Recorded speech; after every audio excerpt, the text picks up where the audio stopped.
Jared and Jacob here with us from Marble City Pharmacy this morning and Health Monday. And gentlemen, good morning to you. Good morning. Good morning. How's the recovery process from the Auburn heartbreaking loss Saturday? I don't know what you're talking about. No, I got you. refuse to acknowledge. It's going to be a while on that one. Yeah, That's yeah. right. Hey, we're talking about something this morning. It's a little bit unusual,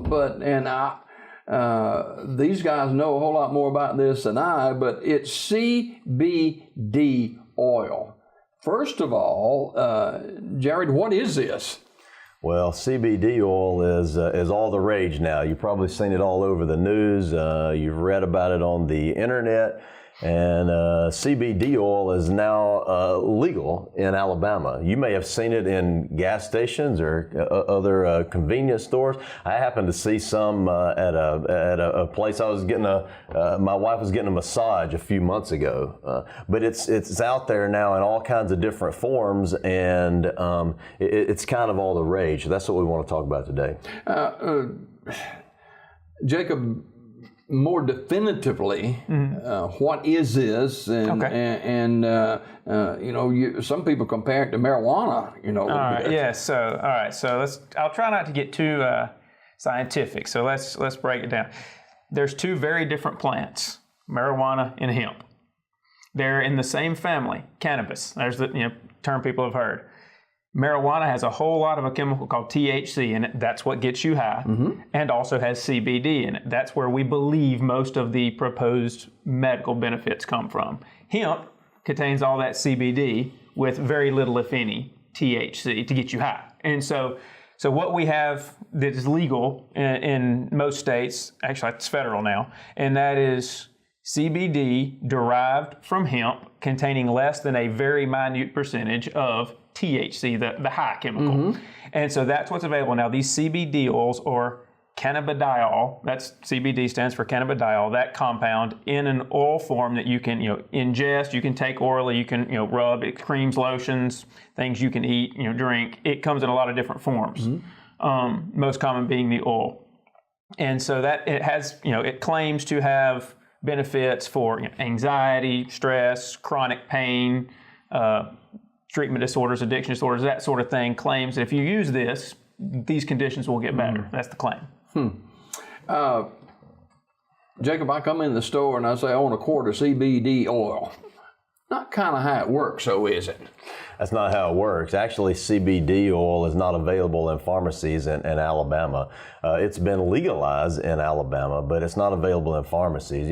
A pharmacy is governed by our governing body is the State Board of Pharmacy, and basically there's more questions than there are answers about this stuff from a pharmacy perspective, and so our state board's not allowing us to sell this yet.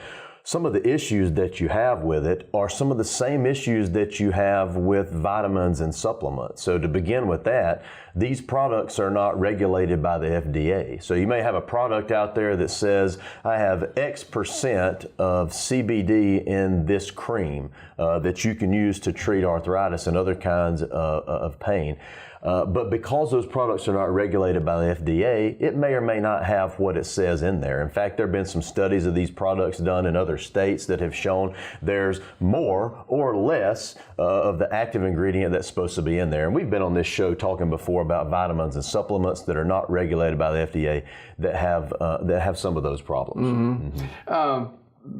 You mentioned earlier that this wasn't available, CBD oil in pharmacies. Where do you get it? Yeah, and that's the irony. Here's a product to treat, supposedly to treat my medical condition, and I have to go to the gas station to get it. Because my pharmacy won't cover it. Convenience stores, gas stations, like you was mentioned earlier. Any number of places like that carry it. I've seen signs around town of, come inside, we have CBD oil at various types of stores. And so, people say, well, why can I not get this medical thing at my pharmacy? And I say, let that be a pause button. Let that be something to stop and think about.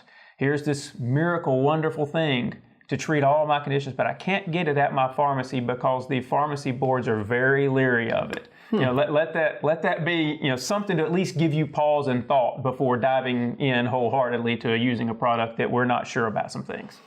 I haven't heard a whole lot about CBD oil, even though I have, but I have heard about medical marijuana. Yeah, sure. And talk about this morning. And do you see this happening? Is it legal already in Alabama? That's a great question. Medical marijuana, I can't remember how many states it is now.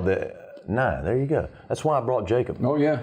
Medical marijuana is approved in 9 states right now, and medical marijuana. Some people say, "Well, what's medical marijuana?" It's basically what the state. It's marijuana. It's marijuana, but it's what the states define it as. And each state that's legalized, it kind of has their own different set of rules. How do you go about getting this? What percent of THC is legal in these type of products?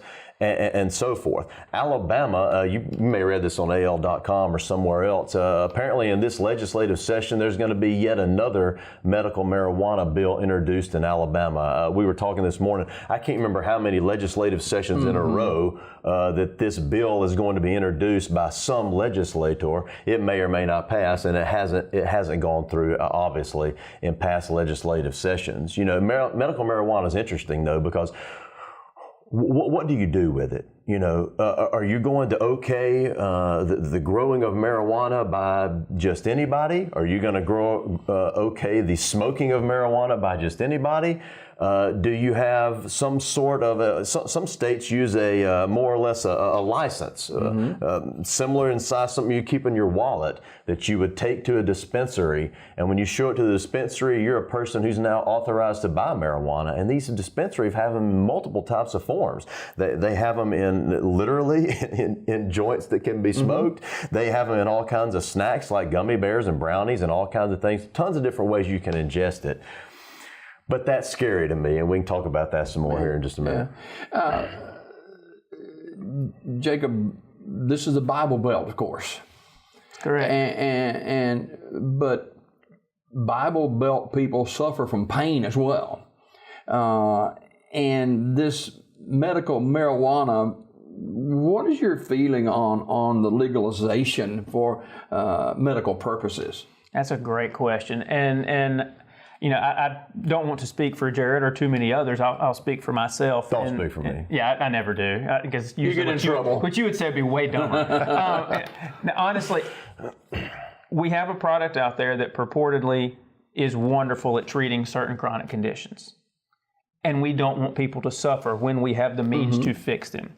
So my stance is and will continue to be, I am fine with that because I want people taken care of. However, you know, in every doctor oath and every pharmacist oath, one of the statements is first, do no harm. And if I can't know that a product is regulated and safe, and if I don't know what my patient is getting, because, you know, everybody can grow something different and there's nobody that's legally authorized to check that to make sure it's good or not, then I have reservations about it. So if we're going to legalize it, yeah, let's do it. And let's monitor it, and let's track it, and let's test it, and let's make sure it's safe. And let's go for it. I don't have an ethical dilemma with using marijuana if we can get it in a safe and effective form that we can test. It's probably, we don't know, probably a lot safer than a lot of stuff we're using now. Yeah. But again, let's do it the right way. So it's not a moral issue of should we even pursue this. It's more of a legal, ethical, professional issue of, well, that's fine, but if we're going to do it, let's do it right. You know, Jacob, a number of states have already legalized medical marijuana. Your thoughts on this, and do you see this happening in Alabama? I do see it happening in Alabama eventually. You know, the problem is it is such a difficult process to figure out how it's going to be regulated. And as you might imagine, in other states that have allowed medical marijuana, there's all kinds of people getting their hands on marijuana who aren't legitimate patients. We were talking about an article last night. Was it California? Several years ago in California. A reporter decided that he was going to see if he could pretend to be a patient that was worthy of medical marijuana, and sure enough, just almost in a no-step process at all, next thing you know, he's got access to it. And so it becomes an issue of how do you get it to the people who need it, but keep it from the people who don't. And to piggyback on what Jake said about how do you feel about that, I'm in agreement with that. And to go back to what he said earlier, there are two chemicals here, right? You got your CBD, which probably has most of the health benefits.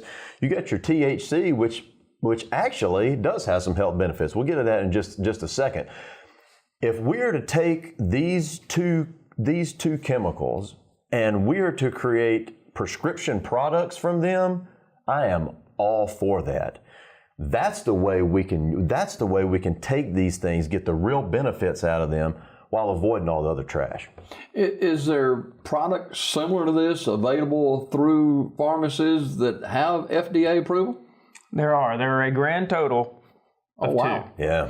One is a synthetic form of THC. It's been available for years. Yeah. It's called dronabinol, or Marinol, has two names.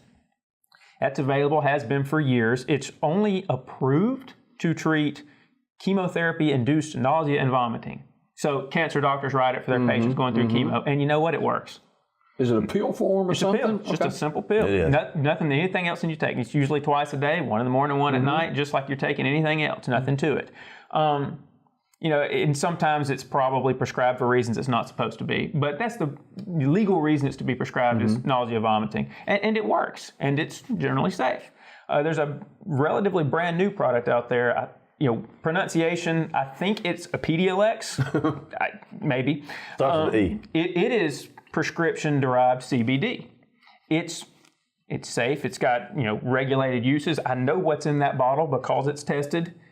Here's the problem with that. Once you introduce a product and go through the whole FDA approval process, we're talking years. You got to market it. You got to do everything. Cost is involved. So this CBD product that's a new safe prescription costs $32,000 a year. Oh. Yeah, now most people's insurance would get most of that, but still, the total cost of the system for a year is $32,000. So we've got to get somewhere. There's got to be a better way of getting these products to people that need them to make sure they're safe and effective, but also not letting somebody get away with charging $32,000 a year for it. Jacob? I do want to address. Jared? I'm sorry. You've been calling me Jacob all morning. I don't care. Get you mixed up? Don't worry about it.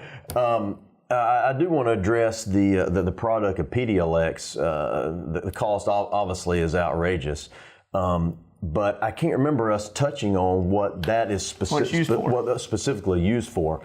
That product is FDA approved for two very specific types of seizure disorders. You may remember in Alabama years back, we passed a law called Carley's Law. It was followed up a few years later of a law called Lenny's Law. It was basically to give access to these children that had these very serious seizure disorders, to give them access to this medication. Well, those laws are no longer needed now because this medication is now FDA approved, right? And so, I just wanted to make sure we understood what that medicine was used for. It is certainly effective, and that's the portion of these chemicals where most of the research is. There's a lot of good research on the use of CBD in these seizure disorders. And so it's a fantastic product for those. There's a whole lot less research on what CBD will do for, eczema, skin type conditions or chronic pain type conditions. But for these particular types of seizures,